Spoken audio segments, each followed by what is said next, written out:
এখন স্মার্টফোনের যুগে বাচ্চাকে স্মার্টফোন থেকে বা এই সমস্ত ইলেকট্রনিক গেজেটস থেকে দূরে রাখাটা ভীষণ ডিফিকাল্ট একটা টাস্ক। কিন্তু এইগুলো বাচ্চাদের চোখের ওপর, নার্ভের ওপর, তাদের অ্যাটেনশনের ওপর ভীষণ নেগেটিভ এফেক্ট ফেলে। এই নিয়ে বাবা-মাদের চিন্তার তো অন্ত নেই। তো আজকের ভিডিওটা মূলত আমি সেই নিয়েই কয়েকটা কথা বলবো।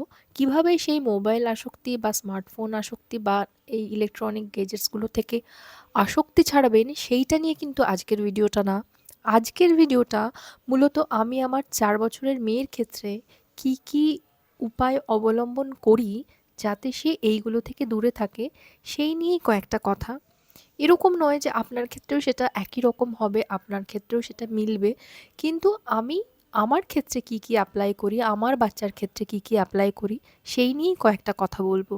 তার ১ম হচ্ছে, আমি যখনই কোনো কাজ করি বা বাড়িতে আরও যারা রয়েছেন, তারা যখনই কোনো কাজ করেন, চেষ্টা করেন ওকেও ইনভলভ করতে। তাতে কি হয়, আপনার সাথে বা ওই পার্টিকুলার পারসনের সাথে আপনার বাচ্চার বন্ডিংটা আরও স্ট্রং হয়। ধরুন আপনি রান্না করছেন বা আপনি বিছানা করছেন বা আপনি ঘরের কোনো কাজ করছেন, যেকোনো কাজ। এরকম না যে খুব হেভি কোনো কাজ দিয়ে দিলেন, যেটা তার ক্ষেত্রে লাইট হবে এবং তাতে সে ফান খুঁজে পাবে। মানে তার কাছে সেটা মজার মতো একটা কাজ হবে। যেরকম ধরুন যখন পার্টিকুলারলি আমিও টিফিন বানাই, ওর ভীষণ আগ্রহ থাকে। এরকম না যে আপনার বাচ্চার ক্ষেত্রেও সেই আগ্রহ থাকবে। তো যেহেতু আমার বাচ্চার ক্ষেত্রে তার টিফিন বানানোটা তার কাছে একটা খুব ফান ওয়ার্কের মতো। তো সেইজন্য যখনই আমি ওর জন্য চাউমিন বানাই বা যেকোনো জিনিসই বানাই, ও একটা ওর ছোট টুল আছে, কারণ আদারওয়াইজ ও নাগাল পায় না। এবং obviously রান্নার ক্ষেত্রে ভীষণ কেয়ারফুল থাকতে হয়। যেহেতু বাচ্চা এটা ওটা নিয়ে টানাটানি করতেই পারে, তো সেই ব্যাপারে কেয়ারফুল থাকাটাও খুব ইম্পর্ট্যান্ট। কিন্তু এটার ক্ষেত্রে ও ভীষণ এনজয় করে। পার্টিকুলার প্রত্যেকটা স্টেপ আমি ওকে ইনস্ট্রাকশন দিয়ে দিই। বা কোনো একটা স্টেপে যদি তেল ছিটকে আসার ব্যাপার থাকে, সেটা থেকে আমি ওকে একটু দূরে সরিয়ে দিই। কিন্তু পুরো প্রসেসটাতে ও ভীষণ এনজয় করে। ও এত খুশি হয়, মানে এটা অন্য কোনো বাচ্চার ক্ষেত্রেও যে অ্যাপ্লিকেবল হবে এরকম কিন্তু কোনো ব্যাপার নেই। বা অনেক সময় হয়, ও যেহেতু পেইন্টিং করতে ভালোবাসে, তো যখন পার্টিকুলারলি ও পেইন্টিং করে, তখন ও চায় যাতে আমিও ওর সাথে পার্টিসিপেট করি। ও পার্টিকুলার কোনো একটা কালার আমাকে দিয়ে দেয়, দিয়ে বলে যে কোনো একটা পার্টিকুলার জায়গা আমি কালার করব এবং অন্য জায়গাটা ও কালার করবে। এরকমভাবে আরকি। আ আর যেহেতু বাচ্চা বললাম যে পেইন্টিং করতে ভালোবাসে, তো আ আমাদের বাড়ির কোনো দেওয়ালই এখনো পর্যন্ত আ অক্ষত নেই। প্রত্যেকটা দেওয়ালেই ওর কারুকার্য করা রয়েছে এবং পার্টিকুলার এটার ক্ষেত্রে আ কেউ, মানে বাড়ির কেউ, ঠাম্মি, দাদু বা ওর বাবা বা আমি কখনোই ওকে ওটা থেকে বাধা দেইনি। আম হ্যাঁ, অনেকের ক্ষেত্রে এটা তো পসিবল না। কারণ হতে পারে নতুন বাড়ি, নতুন দেওয়াল, ভাড়া বাড়ি। সেসব ক্ষেত্রে এগুলো, বা অনেকের ক্ষেত্রে এটাও থাকে যে একটা দেয়ালের ক্লিনলিনেস এর ব্যাপার থাকে। তো আ স্বাভাবিক। কিন্তু আমি আমার ক্ষেত্রে যেহেতু এটা আমার ব্যক্তিগত মতামত।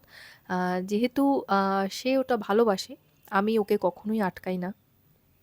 আ এরকম নয় যে খাতা, আ মা বই নেই। প্রচুর যেহেতু ও পছন্দ করে, আ ওর আঁকার সরঞ্জাম প্রচুর রয়েছে। কিন্তু ওর ক্ষেত্রে ফেভারিট পার্ট হচ্ছে দেওয়ালে পেইন্টিং করা। তো হয়তো আপনাদের এটা অপছন্দের ব্যাপার হতে পারে। আ তারপর ধরুন যখন এই ক্রিসমাস ট্রিটা সাজানো হচ্ছিল, তখনও ওকে আ ও ঠিকঠাক করে হয়তো পারছিল না, উল্টোপাল্টা করে ফেলছিল। কিন্তু তাও ওকে ইনভলভ করা হচ্ছিল পার্টিকুলারলি এটার জন্য।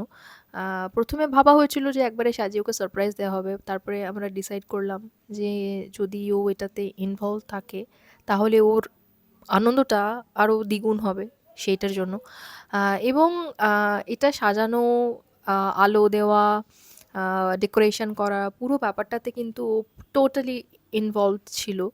আ তো এইগুলো হচ্ছে ছোট জিনিস যেগুলো আ ওকে ভীষণ আনন্দ দেয়। এবং এই সমস্ত গেজেট থেকে এরকম না যে আমি 100% ওকে দূরে রাখতে পেরেছি। আ কার্টুন টিভিতে দেখে, তাতে যেটা হয় যে একটা ডিসট্যান্স মেইনটেইন থাকে, চোখের ওপর অতটা স্ট্রেস পড়ে না।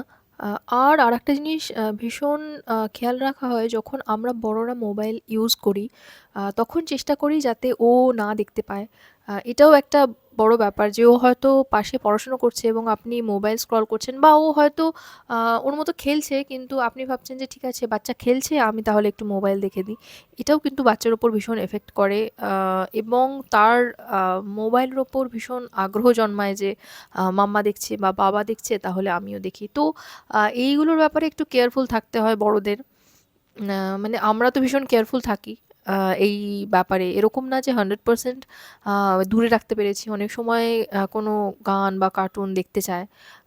সেটা থেকে 100% আটকাতে পেরেছি এরকম না। কিন্তু চেষ্টাটা চালিয়ে যাচ্ছি যে যাতে ভীষণ মিনিমাল একটা অ্যামাউন্ট ওর কাছে ফোন থাকে। তো আপনারা কিভাবে ট্রাই করছেন আমাকে জানাবেন। হোপ ভিডিওটা আপনাদের ভালো লেগেছে।